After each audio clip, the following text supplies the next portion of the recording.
Andao isika hianatra indray fanononana ireto teny izay miafara amin'ny TION ireto. Ohatra zao ny hoe creation, celebration, action. Izany hoe raha neny tsara ianao dia ny fanonana azy hoe tion. Ny zavatra tsara fantatro ihany koa dia ny resaka stress, izany hoe ny tsindrim-peo. Ny teny miafara amin'io tion io dia ny tsindrim-peo an'iny teny iny ilay silaba na ilay vaky-teny eo alohany.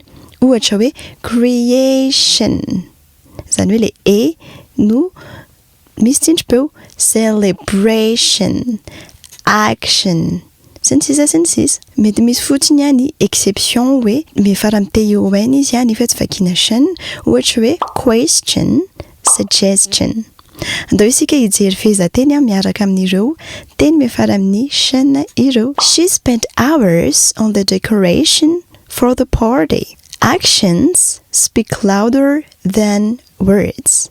Farany, that's a wonderful creation. Dia izay indray no lesona izay nianarantsika androany important be ny fahaizanao manona ireo teny ireo.